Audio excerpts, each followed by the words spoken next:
Inside a Boston prison, where Spencer is casually reading a newspaper in the library. But he isn't an ordinary inmate. Before landing behind bars, Spencer was one of the toughest cops in the city. 5 years earlier, he confronted his corrupt superior, Captain Boylan. The moment Spencer walked into Boylan's house, he found Boylan's wife bruised, terrified, and covered in injuries. That was all it took. Spencer brutally beat his own commanding officer in broad daylight. He could tolerate almost anything, but never abuse against women. That single decision cost him his badge and earned him a 5-year prison sentence. Now his time is finally up. Just before leaving, a group of inmates decides to give Spencer a farewell. Unfortunately for them, they picked the wrong target. Spencer effortlessly puts every one of them in their place before walking out of prison like nothing happened. Waiting outside is his loyal friend Henry, a retired cop. Spencer's ex-girlfriend is also on her way to see him, but he's not interested. He tells Henry to drive away before she arrives. Henry takes Spencer to his father's vacant apartment where he can start over. Soon, another former police partner, Driscoll, drops by and asks what his plans are now that he's free. Spencer simply says he's done chasing trouble. He just wants to enjoy life. Driscoll wishes him luck and leaves. Next, Spencer reunites with his loyal dog, who has spent the last 5 years waiting for him. Spencer thinks he'll finally have some peace, but Henry has other plans. He introduces Hawk, a massive ex-con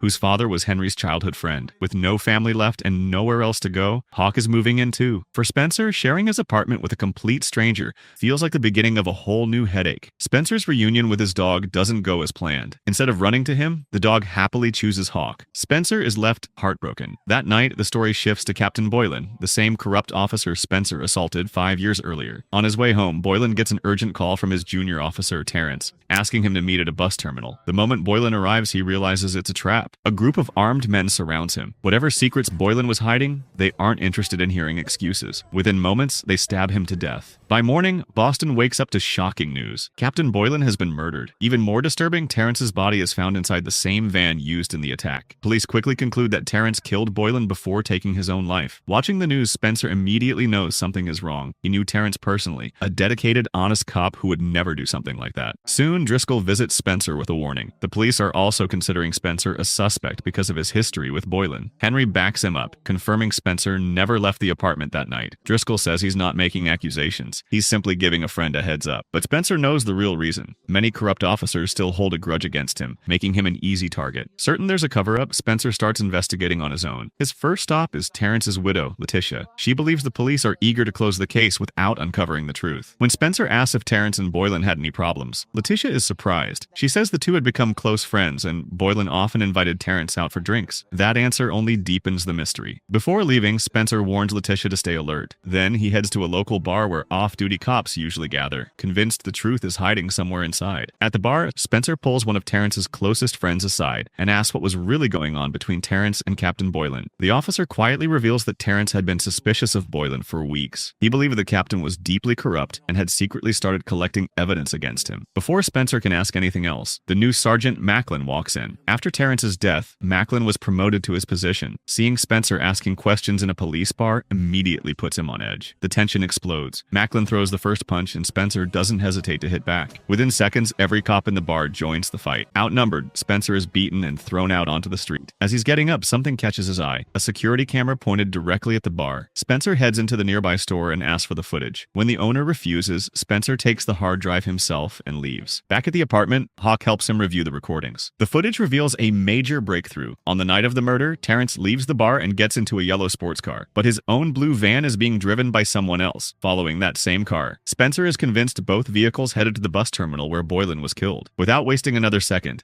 he heads straight to the crime scene, hoping to uncover what the police missed. The evidence confirms Spencer's suspicion. Boylan's car was hit by Terrence's van, but Terrence wasn't driving it. He was in the yellow sports car. Everything clicks. The murders were carefully planned. Boylan was the first target. Terrence was silenced next, and the entire crime was staged to make Terrence look like the killer. While searching the scene, Spencer notices a chewed toothpick on the ground. He instantly recognizes the habit. There's only one person he knows who constantly chews toothpicks: Driscoll. Spencer confronts him, asking why he was at the crime scene. But now promoted to Boylan's former position, Driscoll denies ever being there. His answer only makes Spencer more suspicious. Later, Spencer heads to a boxing gym to find Hawk. Since Hawk's release from prison, Henry has been training him for a career in professional boxing and has made Spencer his Spencer's coach. After training, the two stop at a cafe. That's when Spencer's ex-girlfriend, Sissy, suddenly shows up, furious that he never contacted her after getting out of prison. Not wanting to drag her into his problems, Spencer lies and says he's leaving for Arizona for good. Heartbroken, Sissy says goodbye and shares one final moment before walking away. As Spencer steps outside, he spots the same yellow sports car from the security footage driving down the street. He immediately cuts through side streets to chase it, but his luck runs out. A neighbor's aggressive dog charges at him, tearing his pants and forcing him into a chaotic fight just to escape. By the time the owner pulls the dog away, the yellow sports car has disappeared. Another lead slips through Spencer's fingers. Spencer storms back into the boxing gym, furious at Hawk. "While I was getting attacked by a dog, you were just standing there watching?" he complains. "If you had helped me, we might have caught that driver." But Hawk calmly reveals that he actually did help. He secretly wrote down the car's license plate number. The number was 895. Spencer instantly smiles. Hawk may look lazy, but he had been paying attention. With the plate number in hand, Spencer heads to the RTO office to find the owner of the yellow sports car. However, because Spencer is a suspended cop, the officer refuses to share any private information. Spencer then reminds him that he previously accepted money to leak information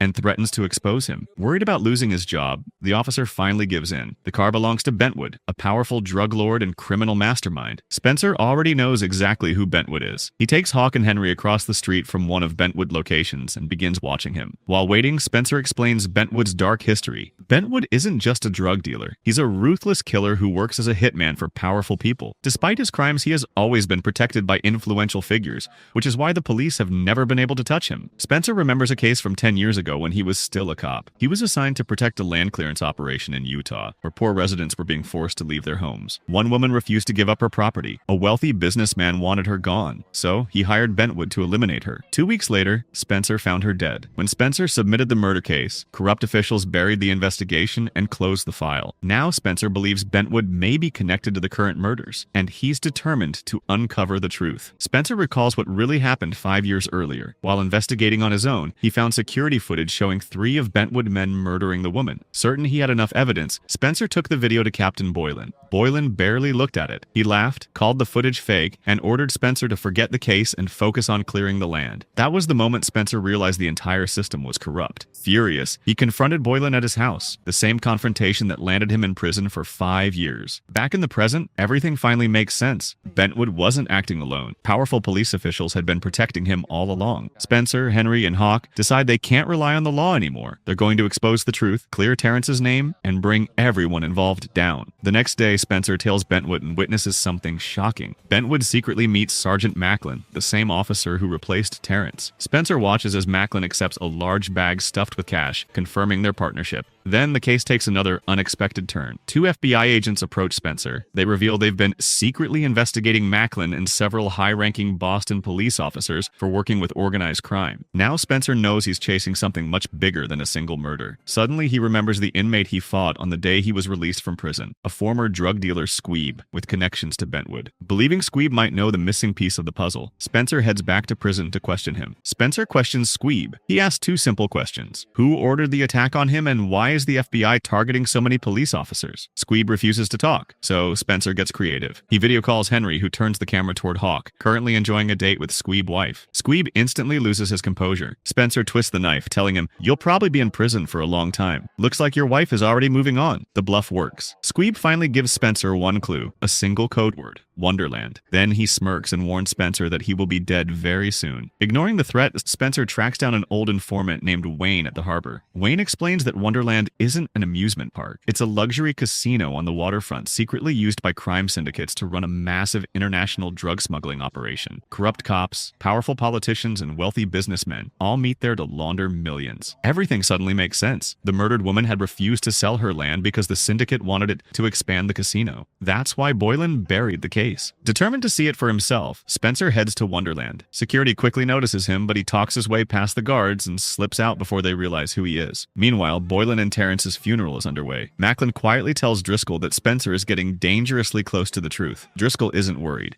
He reveals that Bentwood hitmen have already been sent to eliminate Spencer. While Spencer is picking up a pizza, armed gunmen ambush him inside the restaurant. Outside, Hawk is sitting in the car, completely unaware. The moment he realizes Spencer is under attack, he floors the gas, crashes straight through the restaurant's front window. grabs Spencer, and drives them both to safety. Knowing the cartel is now hunting them, Spencer takes Hawk and Henry to the only safe place he can think of, his ex-girlfriend Sissy's house. Sissy isn't happy to see them, especially Henry, whom she blames for Spencer's reckless life. But after hearing everything that's happened, she agrees to hide them. Meanwhile, Terrence's widow, Letitia, returns home from the funeral and finds her house completely ransacked. Certain the attackers were searching for something, Spencer rushes over. Letitia finally hands him a secret audio recording. Terrence planned to give the FBI before he died. She trusts Spencer with the evidence. After asking Letitia to leave town with her child for their safety, Spencer plays the recording. It exposes the entire conspiracy. Terrence is heard urging Boylan to walk away from the corruption. He even promises to help him start a new life if Boylan reveals everyone involved. Boylan finally talks. He reveals that Bentwood runs the Wonderland drug operation, Macklin is above Bentwood, and the man controlling them all is Driscoll. Then comes the biggest twist. Terrence and Boylan weren't killed by hired thugs at all. Driscoll murdered them himself to silence them before they could reach the FBI. Armed with the truth, Spencer confronts Driscoll one last time. He gives his former friend a chance to surrender peacefully. Driscoll just laughs. Drunk on power and dirty money, he warns Spencer that he's lucky to still be alive. Ignoring the threat, Spencer takes the recording to the FBI. But the agents say the audio alone isn't enough. In court, Driscoll's lawyers would simply claim it was edited. If they want to bring the entire operation down, they need undeniable evidence, the drugs themselves. Running out of options, Spencer takes matters into his own hands. He storms into Bentwood's hideout and beats the truth out of him. Bentwood finally reveals the location of the cartel's next drug shipment. Spencer and Hawk set up an ambush on the highway. As the truck arrives, Hawk smashes the windshield with a hammer. After taking down the armed guards, Spencer steals the entire truck loaded with drugs and hides it inside Sissy's garage. The plan is simple. Hand both the drugs and Bentwood over to the FBI the next morning. But before they can make the call, everything falls apart. Henry is kidnapped. Driscoll calls with an ultimatum. Bring the entire shipment to Wonderland Casino, or Henry dies. With no choice, Spencer heads to the meeting. At Wonderland, Driscoll, Bentwood, and dozens of armed men are waiting. But instead of Spencer, Sissy arrives first. She distracts the gang long enough to quietly free Henry. Then Spencer and Hawk make their entrance in an 18-wheeler. They smash straight through the mob's vehicles, turning the parking lot into total chaos. As bullets start flying, Driscoll panics and runs into a nearby warehouse. Spencer chases after him, but Bentwood men block the way. That's when Hawk steps forward. He tells Spencer to keep going while he handles the rest. Outnumbered but fearless, Hawk takes on the entire group by himself, clearing the path for Spencer to finish the fight. It all comes down to Spencer and Driscoll. Spencer doesn't want an easy victory. He throws his gun aside and challenges Driscoll to settle it the old-fashioned way. The two former friends unleash everything they've got in a brutal fistfight. After a relentless battle, Spencer finally knocks Driscoll out for good. Outside, Hawk finishes off the remaining gang members. The entire Wonderland operation is exposed, and Spencer turns over the cartel, the stolen drug shipment, and all the evidence to the FBI. This time, there's no way out. Driscoll, Bentwood, Macklin, and everyone involved are arrested and sentenced for their crimes. Soon, national news clears Terrence's name. The world learns he was never a murderer. He was an honest cop who gave his life trying to expose corruption. In the final scene, Spencer, Hawk, Henry, and Sissy celebrate their hard-earned victory at a cafe. Then a news report about another corrupt police officer appears on the TV. Spencer looks up and that familiar spark returns to his eyes. One battle is over, but his fight for justice is far from finished. If you enjoyed this action-packed story, don't forget to hit the like button. Subscribe to the channel and turn on notifications for more incredible movie stories and thrilling recaps.